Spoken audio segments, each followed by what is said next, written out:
നിന്നിലലിയ രചന Ashley. അവതരണം സാലിം കരുള.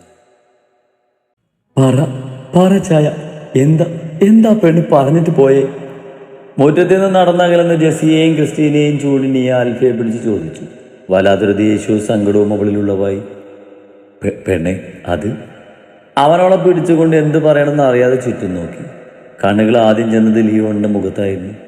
മുഖത്തിരച്ച് കയറിയ വിഷമത്തോടെ കണ്ണു നിറച്ചുകൊണ്ട് ലിയോൺ ആൽഫിയെ നോക്കി. പറച്ചായ, എന്താ അവൾ പറഞ്ഞതിനൊക്കെ അർത്ഥം? കണ്ണു നിറച്ച് അല്പം ഉച്ചത്തിൽ ചോദിച്ചു നീ. വാ, ഞാൻ പറയാം. ആൽഫിയോടെ ചേർത്ത് പിടിച്ചുകൊണ്ട് സോഫയിലേക്ക് ഇരുത്തി. അവളിപ്പോൾ സത്യം അറിയട്ടെ എന്ന് അവൻ ഓർത്തു. പ്രിയപ്പെട്ടവരെല്ലാം തന്നെ അടുത്തുണ്ടല്ലോ.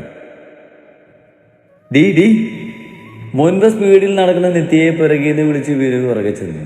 അവൻ വിളിക്കുന്നത് അവൾ കേട്ടില്ലെങ്കിലും അത് കേൾക്കാത്ത പോലെ സ്പീഡിൽ നടന്നു പെണ്ണു. ഡീ കോപ്പേ! ദേഷ്യം വന്നവൻ ഓടി അവൾക്ക് മുന്നിൽ ചെന്ന് പെണ്ണിനെ കൈക്ക് പിടിച്ചു. ഞാൻ വിളിച്ചത് നിനക്ക് കേൾക്കാൻ വരടി. അല്ല, ആരിത്? വീനുവേട്ടനോ? ചേട്ടൻ എന്ത് ഇവിടെ? ദേ പെണ്ണെ, വെറുതെ പൊട്ടം കളിക്കല്ലേ. എനിക്കറിയാം നീ എന്നെ മാർപ്പ് അവൾ ചെയ്താണെന്ന്. ഒരേ കോളേജിൽ ഒരേ ക്ലാസ്സിൽ പഠിച്ചിട്ട് ആലുവ മണപ്പുറത്ത് വെച്ചിട്ടാ പരിചയം കാണിക്കുന്നത്. അല്ല, എന്താ ഉദ്ദേശം? എന്തുദ്ദേശം? അവൻ ചോദിച്ചതും പെണ്ണ് നിഷ്കുവായി പറഞ്ഞു. ഡേയ്, ഒരുപാട് ആളാവല്ലേ. നിനക്കെന്തടി എന്നോട് മിണ്ടിയ? ഞാനൊഴികെ ഈ കോളേജിലെ സകല ആണുങ്ങളുടെയും അടുത്ത് പോയി സംസാരിക്കും. ഇന്ന് ഇന്റർവ്യൂവിൽ ഞാൻ അക്ഷയമായി 30 മിനിറ്റോളം ഓരോരുത്തർ നിന്ന് സംസാരിക്കുന്നത് കണ്ടല്ലോ. അതെന്താടി, എനിക്ക് മാത്രം എന്തെങ്കിലും ആയിത്തണ്ടോ? എന്നോട് മാത്രം മിണ്ടാതിരിക്കാൻ?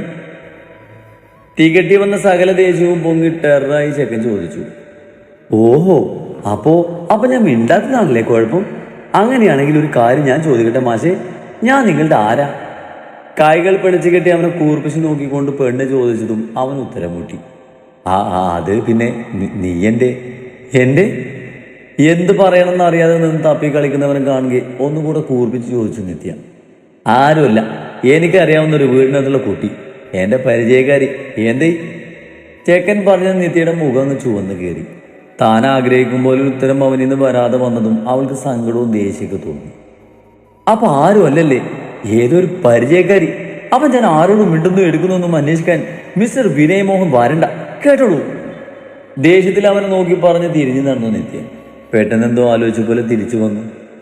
പിന്നൊരു കാര്യം, ഞാൻ അക്ഷയമായി 38 മിനിറ്റ് മിണ്ടി. താ കൊണ്ടുപോയി കേസ് കൊടുക്കും. അരിശത്തിൽ അത്രയും കൂടെ പറഞ്ഞ് ചാടിത്തുള്ളി പോയി കൊണ്ട്. അവളുടെ പോക്ക് കണ്ട് വല്ലാത്ത സന്തോഷം തോന്നി വിനുവിന്. പെണ്ണുമായി അടിയുണ്ടാക്കിയപ്പോൾ വല്ലാത്തൊരു ഫീലിംഗ്. അവൻ ചിരിയോടെ അവളെ നോക്കി നിന്നു.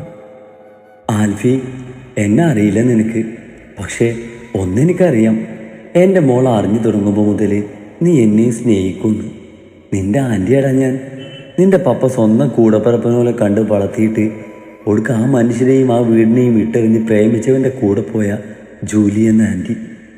ഞാനിപ്പോൾ ഇത് എഴുതുന്നത് എൻ്റെ മോള്, എൻ്റെ ഇവക്കുട്ടി, അവൾക്ക് വേണ്ടിയാ. എൻ്റെ കുഞ്ഞിൻ്റെ ജീവനാ നീ. നീ അറിയണം അവളെ പറ്റിയുള്ള ഏറ്റവും വലിയ സത്യം.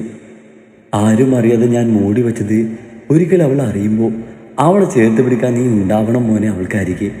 അതിനാ ഞാനിപ്പോൾ നിനക്കായത് എഴുതുന്നത്. അറിവില്ലാത്ത പ്രായത്തിൽ നിന്നെ ഇഷ്ടമാണ്, നീ എനിക്ക് എല്ലാമാണെന്ന് പറഞ്ഞ ഒരാൾ വന്ന്, പെണ്ണല്ലേ, വീണുപോയി ആ പ്രണയത്തിൽ. അപ്പോഴത്തെ ചൂടിൽ അയാൾ വന്ന് വിളിച്ചപ്പോൾ അന്ന് വേണ്ടപ്പെട്ടവർ ഉപേക്ഷിച്ചു. പക്ഷേ ജോൺ തരകൻ എന്ന ചെകുത്താൻ്റെ തനിരൂപം മനസ്സിലാക്കാൻ അധിക നാൾ എടുത്തില്ല എനിക്ക്. കുരിശുമുറ്റത്തെ സ്വത്ത് കണ്ടിട്ടാ അയാൾ എന്നെ സ്നേഹിച്ചത്. കെട്ടിയൊരു കൊച്ചുണ്ടായിട്ടത്ര അയാൾ അറിഞ്ഞത്. ഞാനും ജെസി ചേച്ചിയും കുരിശുമുറ്റത്തെ മക്കളായിരുന്നില്ല, അവിടുത്തെ വെറും ആശ്രിതരായിരുന്നെന്ന്. അത് അയാൾക്ക് കിട്ടിയ വലിയൊരു അടിയായിരുന്നു. ആ വീട്ടിൽ അയാളുടെ ഉപദ്രവം അറിയാതിരിക്കാനാണ് അയാൾ എന്നെയും കുഞ്ഞായിരുന്ന ലിയോണുമായി അമേരിക്കയിലേക്ക് പോയി. നാട്ടിൽ നിന്ന് വല്ലപ്പോഴും വരുമ്പോൾ കിടക്കയിൽ സുഖം കിട്ടാൻ മാത്രം ഉപയോഗിക്കുന്ന ഒരു ഭാര്യ മാത്രമായി ഞാൻ അവിടെ ജോണിന്. ലിയോണിന് 5 വയസ്സുള്ളപ്പോൾ അവൻ നാട്ടിൽ ജോണിൻ്റെ വീട്ടിലായിരുന്ന സമയം ഒരു ദിവസം ഒരു കൈക്കുഞ്ഞുമായി ജോണ് വന്നു. ജനിച്ച മണിക്കൂറുകൾ മാത്രമായ ഒരു പെൺകുഞ്ഞ്. ചോദിച്ചപ്പോൾ പറഞ്ഞു അയാളുടെ പാർട്ട്ണറായിരുന്ന മാനുവലിൻ്റെയും അദ്ദേഹത്തിൻ്റെ ഭാര്യ ലിസിയുടെയും മകളാണെന്ന്. മാനുവലും ലിസിയും ഒരു കാർ അപകടത്തിൽ മരണപ്പെട്ടു. അപകടം നടക്കുമ്പോൾ ലിസി ഗർഭിണിയായിരുന്നു. ഹോസ്പിറ്റലിൽ എത്തിക്കുമ്പോൾ ജീവനോട് ആ കുഞ്ഞിനെ കിട്ടി. ആ കുട്ടിയാണതെന്ന് പറയത്തക്ക ബന്ധുക്കൾ ആരും ഏറ്റെടുക്കാനില്ലാതിരുന്നാൽ ജോൺ ആ കുഞ്ഞിനെ ഏറ്റെടുത്തു. എന്നോട് ചോദിച്ചു, നമുക്ക് നഷ്ടപ്പെട്ട കുഞ്ഞിന് പകരമായി നമ്മുടെ മോളായി അവൾ വളർത്താമെന്ന്. അന്ന് ഞാനൊരു മിസ്കാരേജ് ഉണ്ടായിരിക്കുന്ന ടൈമായിരുന്നു. രണ്ടാമത് പ്രഗ്നൻ്റായ 6ാം മാസത്തിൽ ആ കുഞ്ഞിനെ എനിക്ക് നഷ്ടമായി. ആ കുഞ്ഞിനെ കണ്ടപ്പോൾ എൻ്റെ നെഞ്ച് പൊടിഞ്ഞു പോയി. എൻ്റെ ഉദരത്തിൽ നിന്നും എനിക്ക് നഷ്ടപ്പെട്ട കുഞ്ഞിനെയാണ് എനിക്കപ്പോൾ ഓർമ്മ വന്നേ. അങ്ങനെ ആ കുരുന്ന് ജോൺ തരകിൻ്റെയും ജൂലിയ തരകിൻ്റെയും രണ്ടാമത്തെ കുഞ്ഞായി. ഞങ്ങളുടെ കുഞ്ഞു പോയ വിവരം നാട്ടിലറിയാതിരിക്കുന്നത് കൊണ്ട് അവൾ ഞങ്ങൾക്ക് ജനിച്ച മകളാണെന്ന് തന്നെ എല്ലാവരോടും പറഞ്ഞു. അങ്ങനെ ജന്മം കൊടുക്കാതെ എനിക്ക് ദൈവം വീണ്ടും തന്ന എൻ്റെ പൊന്നു മോള എൻ്റെ ഇവക്കുട്ടി. അല്ല, നിന്റെ ആൽഫിയുടെ മാത്രം ഇവ. നോ, ഇല്ല ഇല്ല ചായ, ഞാനത് വിശ്വസിക്കില്ല. എൻ്റെ അമ്മയാത്, എൻ്റെ അമ്മ. തൻ്റെ കയ്യിൽ നിന്ന് ജൂലിയുടെ ഡയറി അത്രയും വായിച്ചത് നിലവിളിച്ച് പൊട്ടിക്കരഞ്ഞുകൊണ്ട് ആൽഫിയുടെ നെഞ്ചിലേക്ക് വീണു നീയ. അവളോട് എന്ത് പറഞ്ഞ് ആശ്വസിപ്പിക്കുന്ന അറിയാതെ നിസ്സഹനായ ആൽഫി നീയുടെ കരച്ചിൽ കണ്ട് സഹിക്കാനാവാതാണ് അവൾക്ക് അടുത്തു നിന്ന് ശിവയുടെ കൈകളിൽ പിടിമുറുക്കി. ശിവ ഞെട്ടലോടെ അവളെ നോക്കി. പെട്ടെന്ന് ഒന്നും ഓർക്കാതെയാണ് അവൾ അവനെ പിടിച്ചത്. അത് മനസ്സിലാവുകയും ചെയ്തു. തന്നെ പോലെ തന്നെ നിറഞ്ഞു നിൽക്കുന്ന അവളുടെ കണ്ണുകളും നീയിൽ തന്നെയായിരുന്നു. മോളെ, ലിയോൺ അവൾക്ക് അരികിലേക്ക് ചെന്ന് അവളുടെ കയ്യിൽ പിടിച്ചു. അത് നിന്റെ അമ്മ തന്നെയാ മോളെ, ആ അമ്മയുടെ മകളാ നീ. പക്ഷേ ഇപ്പൊ നീ നമ്മുടെ മമ്മക്ക് പറയാനുള്ളത് മുഴുവൻ കേൾക്കണം. ലിയോൺ പറഞ്ഞതും അവൾ മുഖമുയർത്തി ആൽഫിയെ നോക്കി. എന്നിട്ട് തൻ്റെ മടിയിൽ ആ ഡയറിലെ പേജുകൾ കൂടി വീണ്ടും നിറകണ്ണുകളോട് ഓടിച്ചു.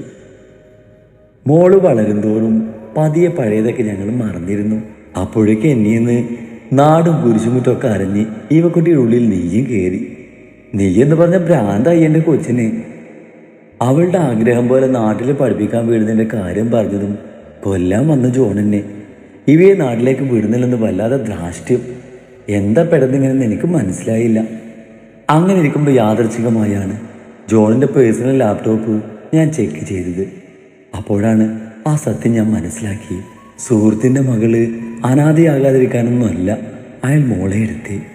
ഇവമോളുടെ അച്ഛനും അമ്മയും മരിക്കുമ്പോൾ അവരുടെ പേരിൽ ഉണ്ടായിരുന്ന കോടികൾ വിലമതിക്കുന്ന സ്വത്ത്, ഏകദേശം 100 കോടിയോളം. ഇപ്പോൾ വരുന്ന ആ സ്വത്തിനെല്ലാം അവകാശം എൻ്റെ മോൾക്ക് മാത്രം. അത് മുന്നിൽ കണ്ട അയാൾ ഇതെല്ലാം ചെയ്തേ. 20 വയസ്സ് വരെ എൻ്റെ കുഞ്ഞിനെ വളർത്തിയിട്ട് അവളുടെ ഒറ്റ ഒപ്പിൽ ആ സ്വത്തുക്കളെല്ലാം കൈക്കലാക്കുക.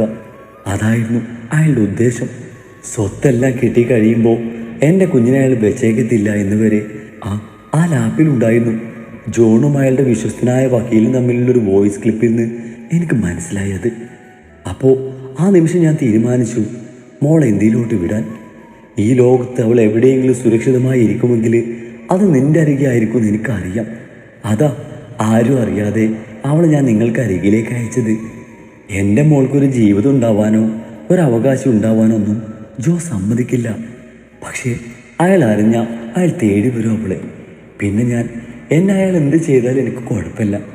എൻ്റെ മക്കൾ അവർക്കൊന്നും വരരുത്. അപ്പൻ്റെ കൂടെ നടന്ന് നല്ലതും ചീത്തയും തിരിച്ചറിയാൻ പറ്റാതെയായി ലിയോണിന്. എന്നാലും അവന് സത്യങ്ങൾ അറിയണം. ഈ ഡയറി ഇപ്പം ഞാൻ എഴുതുന്നത് എൻ്റെ മോൾ ഇന്നെന്നെ വിളിച്ചു. നീയുമായി നടന്നതൊക്കെ പറഞ്ഞ് കരഞ്ഞു. അവൾക്കടുത്തേക്ക് ഞാൻ ചെല്ലാന്നും പറഞ്ഞിട്ടുണ്ട്. പക്ഷെ ഒരു പേടി, ആരോ പുറകിലെടുത്തപോലെ എനിക്കെന്തോ സംഭവിക്കാൻ പോകുന്നു എന്ന പോലെ. എൻ്റെ കുഞ്ഞുങ്ങളെ ഇനി ഞാൻ കണ്ടില്ലെങ്കിലോ? അങ്ങനെ എന്തെങ്കിലും നടന്നാൽ നിങ്ങൾ സത്യം അറിയണം. വിശ്വസിക്കരുത് അയാളെ. പണത്തിന് വേണ്ടി ആരെയും കൊല്ലാൻ ഒരു മടിയില്ല അയാൾക്ക്. ആൽഫി, എൻ്റെ മോളെ നോക്കണം. നീ അവൾക്കെല്ലാം, നീ ഉള്ളൂ അവൾക്ക്. ഈ അമ്മ എന്നെൻ്റെ കുഞ്ഞിനൊപ്പം ഉണ്ടാകുമെന്ന് പറയണം അവളോട്. അമ്മേ. ഡയറിയിലെ വാചകങ്ങൾ തീർന്നതും കണ്ണുകളിൽ ഇട്ട് കയറി ബോധം പറഞ്ഞ ആൽഫിയുടെ തോളിലേക്ക് വീഴും മുന്നേ വിറക്കുന്ന ചുണ്ടുകളോട് നീയ പറഞ്ഞു.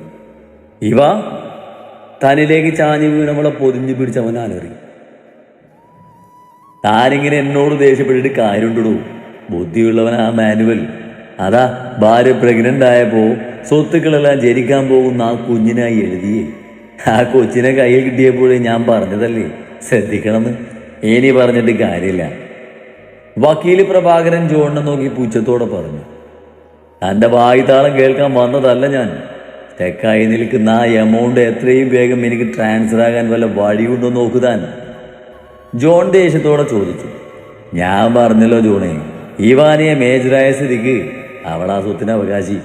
പിന്നെ അവൾ മരിക്കുകയാണെങ്കിൽ പഴയ പവർ ഓഫ് അറ്റോണി വെച്ചിട്ട് തനിക്കത് കിട്ടും.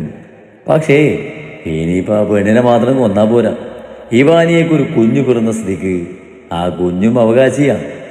ഒന്നുകിൽ അവളായിട്ട് തനിക്ക് എല്ലാം എഴുതി തരണം, ഇല്ലെങ്കിൽ ഞാൻ പറഞ്ഞതുപോലെ ഇവാനിയും കുഞ്ഞും മരിക്കണം. ആ പെണ്ണെനിക്കത് എന്തായാലും തരാൻ പോകുന്നില്ല. അവൻ പറഞ്ഞ പോലെ വൃന്ദ നാട്ടിലും ആൽഫിയോ നീയോ കണ്ടിട്ടുണ്ടെങ്കിൽ അവളെല്ലാം അറിഞ്ഞിട്ടുണ്ടാകും. അപ്പം അതിനൊരു സാധ്യതയില്ല. എന്നാ പിന്നെ അതങ്ങ് മറന്നുകള ജോണേ. മറക്കാനോ? 10-20 കൊല്ലം ആ കൊച്ചിനെ എത്രയും വളർത്തിയത് ആ മുതൽ കണ്ടുകൊണ്ട് തന്നെയാ. ഇനി അവളെ കൊന്നാലേ എനിക്കത് കിട്ടുമെങ്കിൽ ആ വഴി തന്നെ പ്രയോഗിക്കും ഞാൻ. ആരിശത്തോട് അത്രയും പറഞ്ഞ് ജോൺ പ്രഭാകരന്റെ മുറിയിൽ നിന്നും ഇറങ്ങിപ്പോയി.